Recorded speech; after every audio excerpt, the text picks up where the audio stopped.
Hello बच्चों, क्या हाल चाल है आप सबके। न्यूरॉन एकेडमी के यूट्यूब प्लेटफॉर्म पर आप सबका बहुत बहुत स्वागत है ना। क्या हाल है मेरे शेरों, जल्दी से बता दीजिए सारे बच्चे कमेंट के अंदर। हर बच्चा बताएगा क्या हाल चाल है, कैसे हैं आप सभी लोग। उम्मीद करते हैं आप सब लोग जो है बहुत बढ़िया होंगे, आपकी तैयारी बहुत अच्छी से चल रही होगी, है ना। अभी तक की हमारे चैनल के द्वारा आपको जितनी भी वीडियोस प्रोवाइड की गई हैं, जो पीवाईक्यूज हम लोग चला रहे हैं, उस पर आप लोगों ने जो बेहतरीन सा रेस्पॉन्स दिया है वो उसके लिए आप सबका बहुत बहुत शुक्रिया। आगे भी उम्मीद करते हैं कि आप लोग इसी तरीके से जो है रेस्पॉन्स देते रहेंगे, इसी तरीके से हमारी वीडियोस को पसंद करते रहेंगे, है ना। और आपका कहीं ना कहीं इन वीडियोस से बहुत ही ज्यादा जो है आपका फायदा भी हो रहा होगा। आपने कमेंट के अंदर भी बताया वीडियोस के ऊपर जो व्यूज है उसके हिसाब से भी, ठीक है। तो बच्चों आप अपने जो है इसी सीरीज को जो है आगे बढ़ाते हैं, ठीक है। आज ही हमारी एसएसटी की पीवाईक्यू सीरीज का जो है तीसरा वीडियो होने वाला है। तीसरे साल के पीवाईक्यूज जितने भी आए हैं उन सारे सवालों को हम उसी अंदाज में, उसी तरीके से, उसी डिटेल के साथ बच्चों इन सवालों को सोल्व करने वाले हैं। तो सारे बच्चे जो है वीडियो से जुड़ जाइएगा, वीडियो को शेयर कर देना, सब्सक्राइब कर देना, अपने हर एक दोस्त को, जो भी तुम्हारा दोस्त तैयारी कर रहा है उसको शेयर कर देना, सबका फायदा होना चाहिए, ठीक है। ठीक है बच्चों, शुरू करते हैं अपने इस वीडियो को आज के। चलिए भाई आगे बढ़ते हैं। ये फाउंडर्स है, फाउंडर्स को पैरिबोना कीजिए, नमन कीजिए और अपनी क्लास के अंदर एंट्री करते हैं सर पहले सवाल के साथ। पहला सवाल है बच्चों, which of these was the first governor general of India. इनमें से इंडिया का पहला गवर्नर जनरल कौन था, आपको ये आंसर बताना है। ऑप्शन ए है बच्चों लॉर्ड डलहौजी, ऑप्शन बी है वैरन हेस्टिंग, ऑप्शन सी है लॉर्ड वेलेस्ले और ऑप्शन डी है लॉर्ड कैनी। इन चार में से इंडिया का पहला गवर्नर जनरल कौन था, आपको ये जो है आंसर बताना है।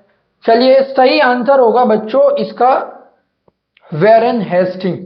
वैरन हेस्टिंग बच्चों कौन थे, ही was the first governor general of India, India के पहले गवर्नर जनरल थे, ठीक है। ये सवाल देखिए बार बार जो है गवर्नर जनरल से जो है सवाल बच्चों देखने को मिल रहा है। पहले वीडियोस के अंदर भी हमने देखा, जो इससे पहले ईयर्स के हमने पेपर सोल्व किए, यहां पर भी हम देख सकते हैं, है ना। बार बार जो है गवर्नर जनरल वाले टॉपिक से सवाल पूछ रहा है, तो ये थीम एक आपके एग्जाम के लिए इंपॉर्टेंट बन जाता है, ठीक है। इस तरह के सवाल बार बार पूछे गए हैं, आगे भी पूछे जा सकते हैं, तो हमको अच्छे से पता होना चाहिए गवर्नर जनरल हमारे इंडिया के अंदर किस तरीके से है और कौन कौन थे, ठीक है बच्चों। तो आंसर हो जाएगा बच्चों वैरन हेस्टिंग। अगले सवाल की तरफ बढ़ते हैं। सेकंड सवाल बच्चों, who granted the Deewani rights of Bengal to the British. British को दीवानी राइट्स किसने ग्रांट किए, यानी जब ब्रिटिशर्स इंडिया के अंदर आए और उन्होंने अपना एडमिनिस्ट्रेशन सेटअप किया, तो उसके बाद दीवानी राइट्स जो है इनको किसने दिए। ऑप्शन ए बच्चों मुर्शिद कुली खान, ऑप्शन बी है मीर जाफर, ऑप्शन सी है बच्चों मुगल एम्परर और ऑप्शन डी है नन ऑफ दीज। बच्चों सवाल थोड़ा सा समझ लेते हैं। दीवानी राइट्स क्या होते हैं बच्चों, दीवानी राइट्स होते हैं right to collect revenue, right to collect revenue या राइट टू कलेक्ट टैक्स। जहां पर भी एडमिनिस्ट्रेशन इन लोगों का होगा वहां पर ये टैक्स कलेक्ट कर सकते हैं या रेवेन्यू कलेक्ट कर सकते हैं बच्चों, उसको बोलते हैं दीवानी राइट्स। तो इनको ये दीवानी राइट्स किसने दिए सर, सही आंसर है बच्चों ऑप्शन सी मुगल एम्परर। और सर कौन से मुगल एम्परर ने इनको ये दिए, तो बच्चों उस टाइम पर मुगल एम्परर थे Shah Alam second. He was the person who granted the Deewani rights of Bengal to the Britishers. इसके पीछे की थोड़ी सी कहानी बच्चों मैं तुमको बता देता हूं, ये हिस्ट्री के सेकंड चैप्टर से सवाल है ना। जब ब्रिटिशर्स ने 1764 के अंदर बच्चों आपने पढ़ा होगा एक बैटल हुआ था जिसको बोलते हैं बैटल ऑफ बक्सर, है ना बच्चों। बैटल ऑफ बक्सर कब हुआ, 1764 के अंदर हुआ। इसके अंदर बच्चों क्या हुआ, इसके अंदर ब्रिटिशर्स जो थे दे इमर्ज एज विक्टोरियस। हर ये बच्चों ये इनकी जीत हुई, है ना, ये इस बैटल के अंदर जीत गए। उसके बाद बच्चों एक ट्रीटी हुई जिसको हम बोलते हैं ट्रीटी ऑफ इलाहाबाद, है ना बच्चों। इस ट्रीटी का नाम याद रखना है, ट्रीटी ऑफ इलाहाबाद, ठीक है। ये कब हुई थी बच्चों, ये हुई थी 1764 के अंदर। और 1765 के अंदर इसी ट्रीटी की वजह से जो हमारे ब्रिटिशर्स थे उनको बच्चों right to collect the revenue मिल गया था। कहां कहां का, एक बंगाल का मिला था बच्चों, ठीक है। और इसके साथ दो जगह का और भी मिला था, वो आगे हम जो है इसी वीडियो के अंदर देख लेंगे। अगले सवाल की तरफ बढ़ते हैं बच्चों। The Champaran movement was against the, एक चंपारण मूवमेंट चला था बच्चों, वो चंपारण मूवमेंट किसके लिए चलाया गया था वो आपको इसके अंदर बताना है। ऑप्शन ए लैंडलॉर्ड्स के लिए, ऑप्शन बी इंडिगो प्लांटर्स के खिलाफ, या ऑप्शन सी ब्रिटिश ऑफिशियल्स के खिलाफ, या ऑप्शन डी फार्मर्स के खिलाफ। ठीक है बच्चों, इसका सही आंसर होगा बच्चों इंडिगो प्लांटर्स के खिलाफ, है ना। इसको सवाल को समझ लेते हैं। देखिए, चंपारण मूवमेंट बच्चों कब चला? चंपारण मूवमेंट गांधी जी ने अगर चलाया 1917 के अंदर। कब चला बच्चों? 1917 के अंदर। और ये इंडिगो प्लांटर्स के अंदर था। एक सिस्टम होता था बच्चों जिसको बोलते थे तीन कटिया सिस्टम। क्या बोलते थे बच्चों? तीन कटिया सिस्टम। सर इसके अंदर क्या होता था? इसके अंदर बच्चों हर एक फार्मर को अपनी लैंड का 3/20 पार्ट जो है वो जो है उसके ऊपर कंपलसरी इंडिगो कल्टीवेशन करना पड़ता था। ठीक है बच्चों, कंपलसरी होता था ये। कितने पार्ट के ऊपर? 3/20 पार्ट के ऊपर अपनी लैंड के कंपलसरी इंडिगो कल्टीवेशन करना पड़ता था, जिसको जो है ब्रिटिशर्स के जो प्लांटर्स होते थे वो परचेज करते थे और बहुत ही ज्यादा चीप प्राइसेस पर उसको परचेज करते थे, जिसकी वजह से जो हमारे फार्मर्स थे उनको जो है बच्चों लॉस होता था। ठीक है, तो ये चंपारण मूवमेंट है इंडिगो प्लांटर्स के खिलाफ शुरू हुआ था 1917 के अंदर, ये आपको याद रखना है। अगले सवाल की तरफ पढ़ते हैं। Who practise jhum cultivation? Jhum cultivation कौन लोग प्रैक्टिस करते हैं? चार ऑप्शन है। Option A urban people, option B villagers, option C forest dwellers, या बच्चों ऑप्शन डी नोमैड्स। ठीक है, तो बच्चों इसका आंसर क्या हो जाएगा? इसका आंसर हो जाएगा फॉरेस्ट ड्वेलर्स। ठीक है, फॉरेस्ट ड्वेलर जो कल्टीवेशन करते हैं उसको झूम कल्टीवेशन बोलते हैं। सर ये कौन सा कल्टीवेशन होता है झूम कल्टीवेशन? तो बच्चों हमने ज्योग्राफी के अंदर एग्रीकल्चर चैप्टर के अंदर पढ़ा है शिफ्टिंग कल्टीवेशन, है ना। क्या होता है शिफ्टिंग कल्टीवेशन?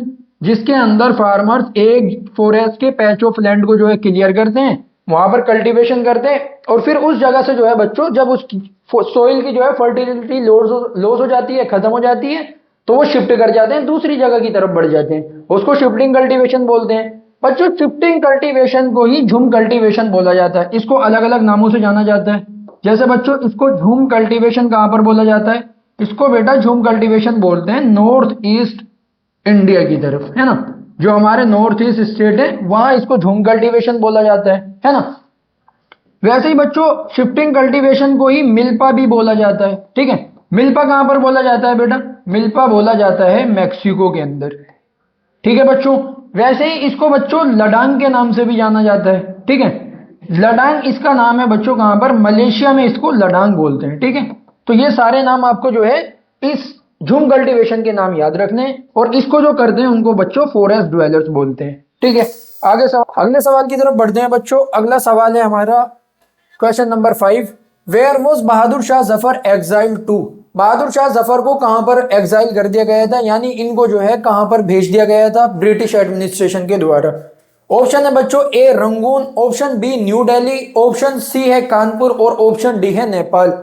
आपको बताना है इन चारों जगह पर से जो बहादुर शाह जफर जो लास्ट मुगल रूलर थे, इनको जो है इनके ब्रिटिशर्स ने कहां पर भेज दिया था, कहां पर एग्जाइल कर दिया था? तो बच्चों इसका आंसर हो जाएगा option A, Rangoon is the correct answer. Rangoon कहां पर है? रंगून एक सिटी है म्यांमार के अंदर, है ना। म्यांमार को और किस नाम से जानते हैं? बर्मा के नाम से भी जानते हैं। ठीक है, और रंगून जो है 2006 तक 2006 तक बच्चों यहाँ की कैपिटल सिटी भी हुआ करता था। ठीक है, ये इंफॉर्मेशन इसके बारे में याद रखनी है। अगले सवाल की तरफ बढ़ते हैं।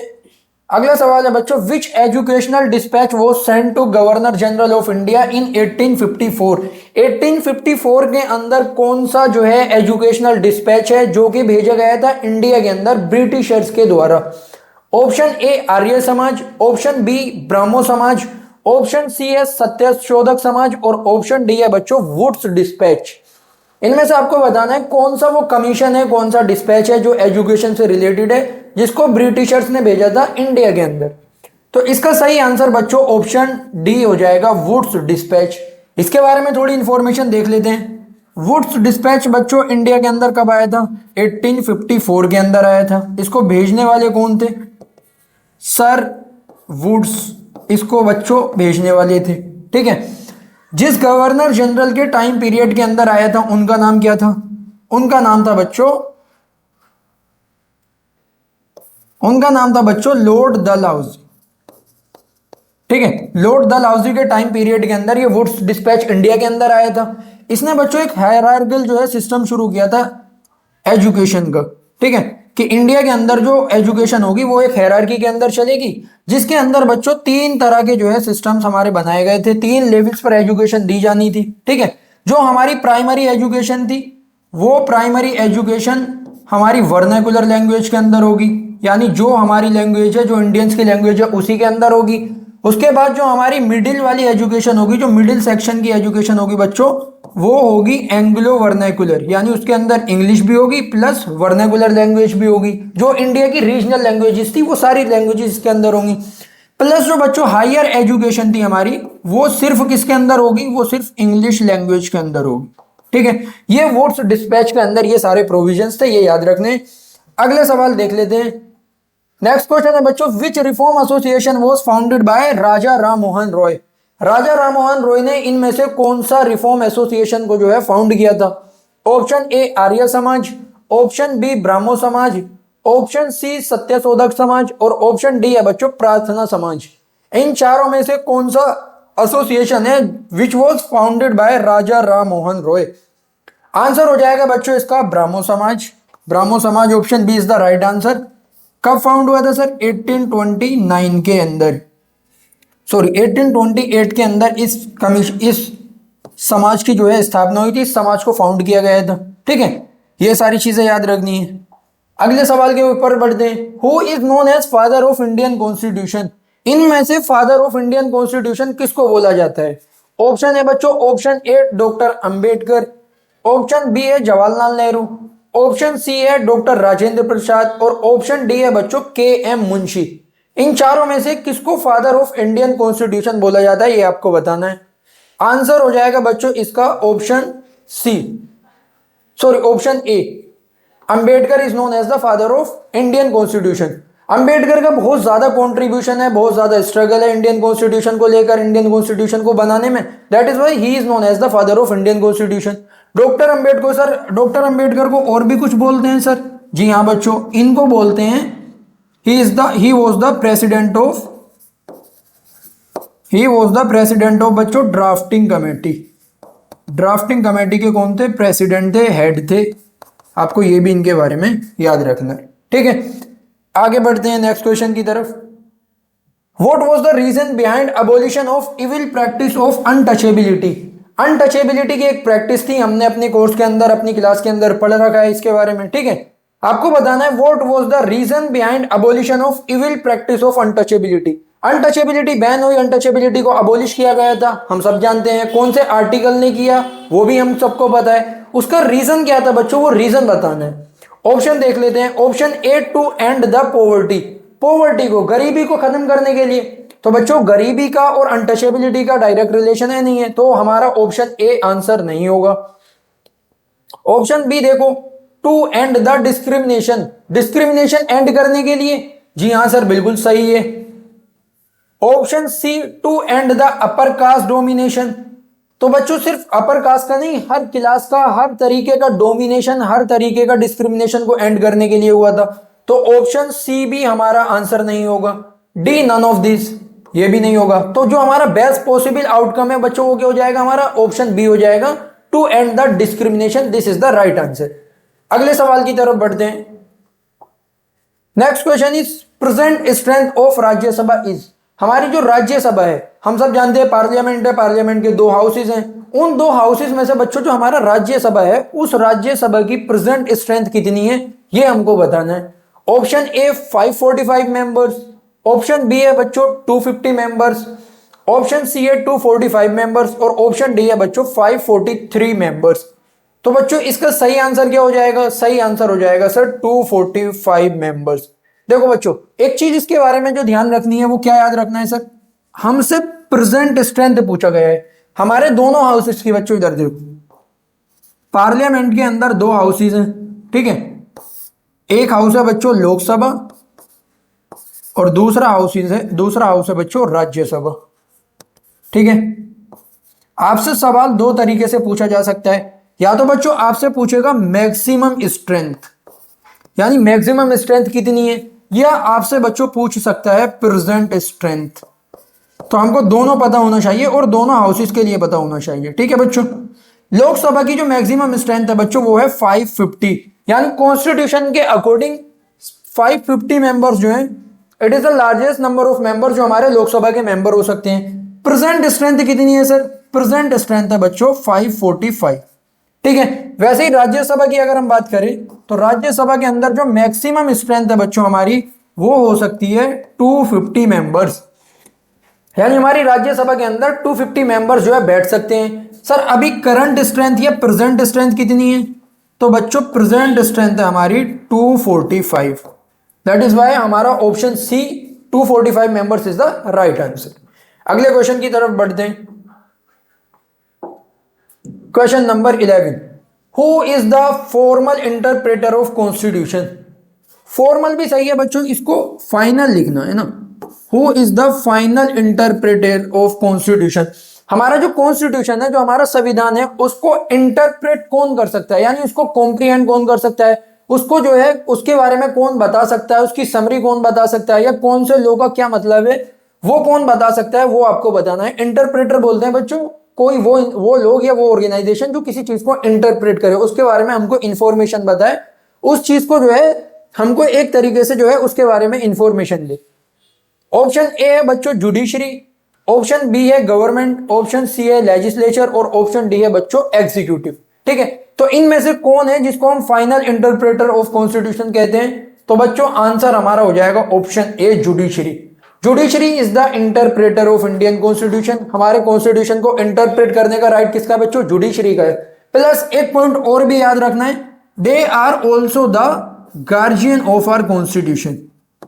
ठीक है बच्चों, गार्जियन भी हमारे कॉन्स्टिट्यूशन का किसको बोला जाता है? जुडिशरी को ही बोला जाता है। ठीक है, दोनों चीजें हमको जो है याद रखनी है। अगले सवाल की तरफ बढ़ते हैं। अगला सवाल है बच्चों, stereotyping of Adivasi is related to their. जो आदिवासियों को लेकर हमारे दिमाग में स्टीरियोटाइप होता है, स्टीरियोटाइप क्या होता है सर? बच्चों स्टीरियोटाइप होता है वो हमारे फॉल्स बिलीफ्स या वो हमारी थिंकिंग जो अक्सर रॉन्ग फैक्ट के ऊपर या गलत इंफॉर्मेशन के ऊपर या इनकम्प्लीट इंफॉर्मेशन के ऊपर हमने बना रखे होते हैं। हमारे दिमाग के अंदर जो थॉट प्रोसेस होता है किसी को लेकर, उसको स्टीरियोटाइप बोलते हैं। Stereotype of Adivasi is related to their. आदिवासियों के खिलाफ जो हमारे दिमाग में स्टीरियोटाइप होता है, हम जो स्टीरियोटाइप बना लेते हैं, वो कौन सी किस बेसिस पर होता है वो बताना है। ऑप्शन ए प्रीमिटिव के बेसिस पर कि वो लोग जो है बहुत ज्यादा प्रीमिटिव है, बहुत पुराने लोग हैं। ऑप्शन बी बच्चों एग्जोटिक के बेसिस पर कि वो लोग जो है अजीब से हैं, एग्जोटिक हैं एकदम, है ना, हमारे अंदर मैच नहीं होते हैं। या सी बच्चों बैकवर्ड की वजह से कि वो लोग जो है बहुत ज्यादा बैकवर्ड है, मॉडर्न नहीं है। या डी बच्चों ऑल ऑफ द अबव। तो बच्चों जो स्टीरियोटाइप है आदिवासी को लेकर हमारी सोसाइटी के अंदर, वो सारे ही ऑप्शंस की वजह से हैं, A B C. That is why हमारा आंसर बच्चों क्या हो जाएगा? D, all of the above. ये सारे ही वो बेसिस हैं जिनकी वजह से हम जो है आदिवासियों के खिलाफ स्टीरियोटाइप बनाते हैं। ठीक है, आगे बढ़ते हैं अगले सवाल की तरफ। Which is the article of constitution that states the untouchability has been abolished. हमारे आर्टिकल का कौन सा, हमारे कॉन्स्टिट्यूशन का कौन सा आर्टिकल है जो अनटचेबिलिटी को अबोलिश करता है? हमने अभी अनटचेबिलिटी की बात की थी। ठीक है, अब इस सवाल के अंदर आपको जो है आर्टिकल बताना है। देखिए अगेन हमने पिछली वीडियो के अंदर भी अनटचेबिलिटी की बात की थी, तो आर्टिकल जो है हमारे वो बार बार पूछे जा रहे हैं ना, तो ये एक थीम, इंपॉर्टेंट थीम बन जाता है जिस थीम को हमको अच्छे से कवर करना है अपने सिलेबस के अंदर बच्चों। ठीक है, चलिए आंसर बताइए। Option A article 16, option B article 17, option C article 18 और ऑप्शन डी आर्टिकल 28। कौन सा आर्टिकल है जो अनटचेबिलिटी को बैन करता है? तो बच्चों आंसर हो जाएगा option B article 17 is the right answer. Article 17 है जो अनटचेबिलिटी को अबोलिश करता है, हर फॉर्म में हर तरीके से इसकी प्रैक्टिस को जो है बैन किया गया है, अबोलिश किया गया है। आगे बढ़ते हैं बच्चों। Who carries the responsibility of providing public facilities. Public facilities जो होती हैं इनको प्रोवाइड करना, इनको देना, ये किसकी रेस्पॉन्सिबिलिटी होती है कि कंट्री के अंदर, सिटी के अंदर सबको जो है वो बेसिक फैसिलिटीज मिलनी चाहिए, वो पब्लिक फैसिलिटीज मिलनी चाहिए। ये किसकी रेस्पॉन्सिबिलिटी है ये आपको बताना है।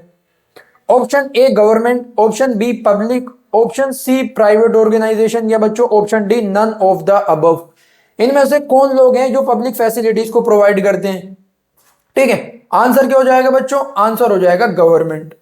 Government is bound to provide public facilities to each and every citizen of India. हर एक इंसान को, इंडिया के जितने भी सिटीजन हैं, उनको पब्लिक फैसिलिटी प्रोवाइड कराना, बेसिक फैसिलिटीज प्रोवाइड कराना। कौन सी होती है सर पब्लिक फैसिलिटीज बच्चों? जैसे हमारा सैनिटेशन हो गया, है ना, ये हमारी एक पब्लिक फैसिलिटी है। ठीक है बच्चों, जैसे हमारा बच्चों वोटर हो गया, इलेक्ट्रिसिटी हो गया, ये सारी हमारी क्या है सर? ये सारी हमारी पब्लिक फैसिलिटीज हैं जो हमको गवर्नमेंट की तरफ से प्रोवाइड कराई जाती हैं। तो ये गवर्नमेंट की ड्यूटी होती है प्रोवाइड कराना। अगले सवाल की तरफ बढ़ते हैं। Parliament amended the child labour prohibition and regulation act 1986 banning the employment of children below the age of 14 years in all occupation in. बच्चों हमको इस सवाल के अंदर बताना है कि पार्लियामेंट ने एक एक्ट जो पास किया 1986 के अंदर, एक एक्ट पास किया गया, उस एक्ट का नाम क्या है बच्चों? उस एक्ट का नाम है child labour prohibition and regulation act. इसके अंदर वापस से जो है कुछ चेंज लाए गए, कुछ अमेंडमेंट किए गए। वो अमेंडमेंट बच्चों क्या था? वो अमेंडमेंट था banning the employment of children below the age of 14 years in all occupation. यानी इस एक्ट के अंदर जो है बच्चों, इस अमेंडमेंट से पहले जो 14 ईयर एज के बच्चे होते थे वो जो है काम कर सकते हैं कुछ जगह पर, है ना। लेकिन इस एक्ट ने क्या किया? उनको कंप्लीटली बैन कर दिया कि 14 ईयर्स से पहले कोई भी किसी भी तरह का काम जो है नहीं कर सकता। वो हमको बताना है कि वो अमेंडमेंट कब हुआ, कौन से ईयर में हुआ। ऑप्शन ए 2001 के अंदर, ऑप्शन बी 2010 के अंदर, ऑप्शन सी 2014 के अंदर, या ऑप्शन डी बच्चों 2016 के अंदर। तो बच्चों इसका सही आंसर हो जाएगा 2016। D is the correct answer. 2016 के अंदर ये अमेंडमेंट हुआ, ठीक है। और इसके अंदर बच्चों दो प्रोविजंस लगाए गए। पहला प्रोविजन कि 14 ईयर से पहले no one can work, 14 year से पहले कोई भी काम नहीं कर सकता, चाहे वो ऑक्यूपेशन हैजार्डियस हो, चाहे वो नॉन हैजार्डियस हो, चाहे वो फैमिली वर्क ही क्यों ना हो, कोई फैमिली का ऑक्यूपेशन ही क्यों ना हो, उसके अंदर भी 14 ईयर्स से पहले किसी बच्चों को एम्प्लॉय नहीं किया जा सकता। दूसरी चीज इस एक्ट ने बताई, वो बच्चे जो 14 से 18 ईयर की एज के हैं, यानी वो कौन है? वो एडोलेसेंट हैं, उनको भी हैजार्डियस एक्टिविटीज के अंदर उनको भी एम्प्लॉय नहीं किया जा सकता। They are allowed to work only in non hazardous activities, यानी ऐसी एक्टिविटीज जो सेफ है, जहां पर जो है लाइफ का खतरा नहीं है, ऐसी एक्टिविटीज के अंदर, ऐसे ऑक्यूपेशंस के अंदर 14 से 18 तक के एडोलेसेंट सिर्फ काम कर सकते हैं। 14 से पहले का बच्चा, चाहे वो फैमिली वर्क हो, फैमिली ऑक्यूपेशन हो, चाहे वो हैजार्डियस एक्टिविटीज हो, किसी भी तरीके की एक्टिविटी के अंदर काम नहीं कर सकता। ठीक है बच्चों, आपसे अगर आपके घर पर काम करवाया जाता है तो आप इस एक्ट की मदद से जो है अपना पॉइंट ऑफ व्यू रख सकते हैं गवर्नमेंट के खिलाफ। ठीक है, ट्राई मत करना, घर वाले जो है उससे पहले पहले आपको संभाल लेंगे। ठीक, अगले सवाल की तरफ बढ़ते हैं। नेक्स्ट क्वेश्चन आपकी स्क्रीन पर, resources drawn from nature and used without much modification are called. वो रिसोर्सेज जो नेचर से ड्रॉन किए जाते हैं, नेचर से लिए जाते हैं, and are used without much modification, बिना मॉडिफिकेशन के यूज कर लिए जाते हैं, ऐसे रिसोर्सेज को क्या बोलते हैं? Option A human made resource, option B है बच्चों natural resource, option C human resource, या ऑप्शन डी रिन्यूएबल रिसोर्स। कौन से रिसोर्सेज हैं जो नेचर से लिए जाते हैं, नेचर की तरफ से मिलते हैं और बिना मच मॉडिफिकेशन के उनको यूज कर लिया जाता है? आंसर हो जाएगा बच्चों B, natural resources is the right answer. Natural resources जो है नेचर से लिए जाते हैं, प्लस बिना मॉडिफिकेशन के इनको यूज कर लिया जाता है। ठीक है, और ऑप्शंस क्या है? Human made resource. कौन से रिसोर्स होते हैं सर? ये होते हैं वो resource which are made by humans, जो इंसानों के द्वारा बनाए जाते हैं। जैसे बच्चों बिल्डिंग हो गया, ठीक है, फ्लाईओवर हो गया, ब्रिज हो गए, ये सारे क्या हैं? ये सारे वो चीजें हैं जो ह्यूमंस के द्वारा बनाई गई हैं, that is why they are human resource. Renewable resource कौन से होते हैं? जो रिन्यू हो जाते हैं, जो दोबारा बन जाते हैं, ठीक है, कभी खत्म नहीं होते हैं। वैसे ह्यूमन रिसोर्स क्या होता है? ह्यूमन रिसोर्स होता है जब ह्यूमंस के पास नॉलेज और स्किल्स होते हैं और वो इनको यूज करके बाकी के रिसोर्सेज को रिसोर्स बनाते हैं, उसको ह्यूमन रिसोर्स बोलते हैं। अगले सवाल की तरफ बढ़ते हैं। Question number 17, the uneven distribution of population in different parts of the world is mainly due to varied characteristics of. World के अंदर हमने पहले चैप्टर के अंदर बात की थी, जैसे दुनिया के अंदर रिसोर्सेज अनइवनली डिस्ट्रीब्यूटेड है, कहीं पर बहुत ज्यादा रिसोर्सेज है, कहीं पर बिल्कुल भी रिसोर्सेज नहीं है, तो ऐसे ही पॉपुलेशन हमारी अनइवनली डिस्ट्रीब्यूटेड है। कुछ एरियाज ऐसे हैं जहां पर पॉपुलेशन डेंसिटी बहुत ज्यादा है, बहुत ज्यादा लोग वहां पर रहते हैं। कुछ एरियाज बच्चों ऐसे हैं जहां पर बहुत कम लोग आपको देखने को मिलेंगे। तो हमको बताना है वो फैक्टर्स जिसकी वजह से ये हमारा जो है अंतर आता है, ये क्लासिफिकेशन के अंदर जो डिफरेंस आता है कि लोग कहीं पर ज्यादा हैं कहीं पर कम है, तो ये किस वजह से है वो उन फैक्टर्स में से आपको बताना है। Option A climate, option B land and climate, option C vegetation और ऑप्शन डी है बच्चों सेटलमेंट। तो बच्चों यहां पर आंसर क्या हो जाएगा, आंसर हो जाएगा option B land and climate. This is the right answer. Land भी अफेक्ट करता है प्लस क्लाइमेट भी अफेक्ट करता है। बहुत ज्यादा अगर हार्श क्लाइमेट होगा किसी जगह पर, चाहे बहुत ज्यादा कोल्ड हो या बहुत ज्यादा जो है वहां पर हॉट टेम्परेचर हो, तो ऐसी जगह पर पॉपुलेशन कम देखने को मिलेगी। माउंटेन एरियाज को देख लो या जो हमारे डेजर्ट्स एरियाज होते हैं उनको देख लो, दोनों जगह पर स्पार्सली पॉपुलेटेड होती है, कम लोग रहते हैं, है ना। लेकिन अगर आप प्लेन्स के अंदर देखोगे, जैसे हमारा दिल्ली है ना, यूपी वाला रीजन है, बिहार है हमारा, हरियाणा, ये वाले जो रीजन है यहाँ पर आपको पॉपुलेशन ज्यादा देखने को मिलेगी। ठीक है, अगले सवाल की तरफ बढ़ते हैं बच्चों। Question number 18, what is cultivation of grapes called.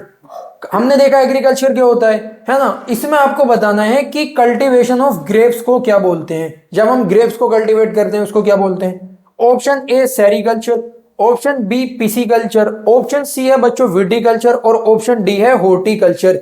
Which of the following culture is known as the culture of grapes, आपको ये बताना है। सही आंसर बच्चों हो जाएगा विटिकल्चर।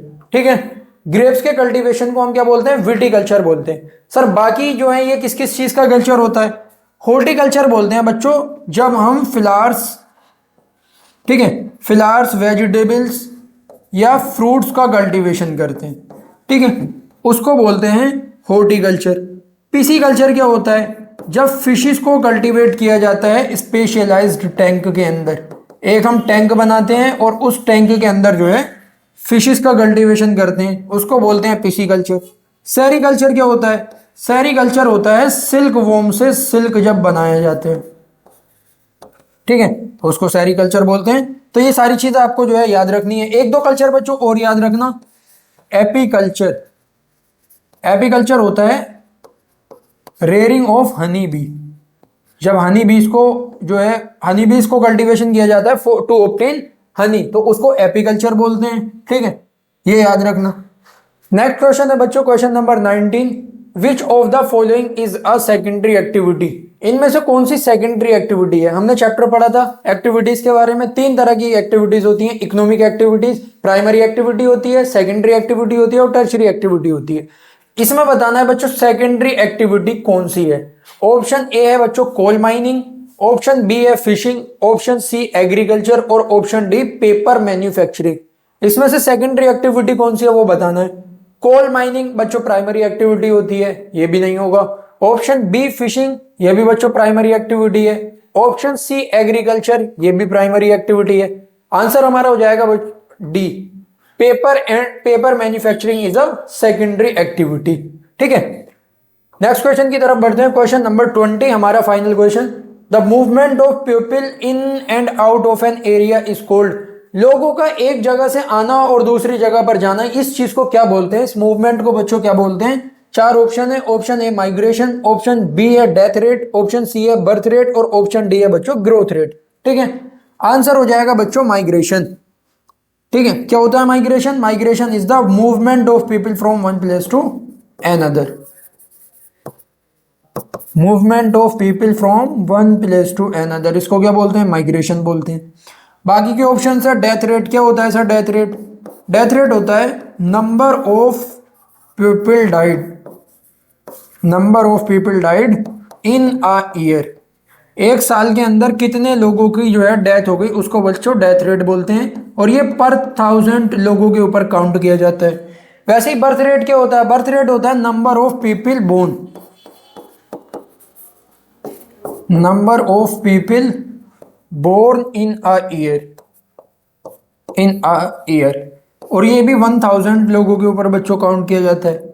वैसे ही होता है ग्रोथ रेट, क्या होता है जब पॉपुलेशन के अंदर चेंज हो रहा होता है, पॉपुलेशन इंक्रीज हो रही होती है, उसको बोलते हैं ग्रोथ रेट। ठीक है, एक होता है बच्चों नेचुरल ग्रोथ रेट, ये क्या होता है, ये होता है birth rate minus death rate, इसको बोलते हैं नेचुरल ग्रोथ रेट। ठीक है, ये याद रखना है। ये 20 सवाल थे हमारे बच्चों, हमारी इस सीरीज के तीसरा जो हमारा पेपर था वो हमने आज सोल्व किया है, 20 के 20 क्वेश्चंस। वैसे ही ये सीरीज अभी कंटिन्यू रहेगी, इसके अंदर और 6-7 वीडियो आएंगी 2016 तक, जब तक के 10 साल के पेपर हम सोल्व नहीं कर देते। वैसे ही हम इस सीरीज को कंटिन्यू रखेंगे, सारा एक एक साल का पेपर जो है आपको इसी तरीके से सोल्व करवाते रहेंगे। हम हर सीरीज के अंदर बच्चों 20 से 25 सवाल कर रहे हैं, जितने भी सवाल आए वो सब के सब हम जो है सोल्व कर रहे हैं। आप अंदाजा करिए इतने ज्यादा क्वेश्चंस अगर आप अटेम्प्ट करके जाते हैं, मैं आपको गारंटी के साथ बच्चों बोल सकता हूं कि आपको ऐसे लगेगा कि जैसे आप सारे के सारे सवाल ऑलरेडी सोल्व करके आ रहे हो, ठीक है। क्योंकि बहुत सारे क्वेश्चंस ऐसे होते हैं, देखो मैंने आपको इसी वीडियो के अंदर भी बताया, कई सारे थीम्स ऐसे हैं जो रिपीट होते हैं, कई सारे क्वेश्चन तो ऐसे हैं जो डायरेक्टली ऐसे के ऐसे ही उठ के आते हैं, ठीक है। तो बच्चों सारी सीरीज को जो है इसी तरीके से देखते रहना है, हर एक पीवाईक्यू को जो है करके जाना है। आपके अंदर, आपकी प्रिपरेशन के अंदर और बाकी के बच्चों की प्रिपरेशन के अंदर इस चीज से बहुत बड़ा इंपैक्ट होने वाला है। कंपटीशन ज्यादा नहीं है, देखिए आपको लग रहा होगा एएमयू का एंट्रेंस है, जामिया का एंट्रेंस है, बहुत ज्यादा कंपटीशन होगा, फॉर्म बहुत ज्यादा भरे जाते हैं, आई एग्री की बहुत ज्यादा बच्चे अप्लाई करते हैं, लेकिन रियल कंपटीशन जो है बच्चों वो बहुत ज्यादा कम है।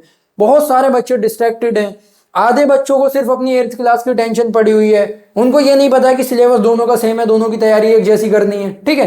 तो आपको जो है बच्चों फोकस के साथ कैसे जुड़ना है, फोकस के साथ, ठीक है, और भरोसा करके इस चैनल के ऊपर, फैकल्टी के ऊपर, जिन लोगों के साथ आप पढ़ रहे हैं, जो लोग आपको पढ़ा रहे हैं, उनके ऊपर भरोसा करना है और आपको अपनी मेहनत को बरकरार रखना है। इतने सवाल हम जो है सोल्व करने वाले हैं ऐसी ऐसी सीरीजों के अंदर कि आपका पूरे का पूरा पेपर बच्चों इन्हीं से, सेम टॉपिक्स से, कुछ सेम सवाल भी होंगे, सेम टॉपिक होंगे, सेम थीम होंगे, सबका सब जो है हम यहाँ पर सोल्व करने वाले हैं। वीडियो के अंदर जो है आगे जितनी भी वीडियोस आएंगी उनको भी इसी तरीके से अपना प्यार देना है, अपनी सपोर्ट बनाए रखना है, ठीक है।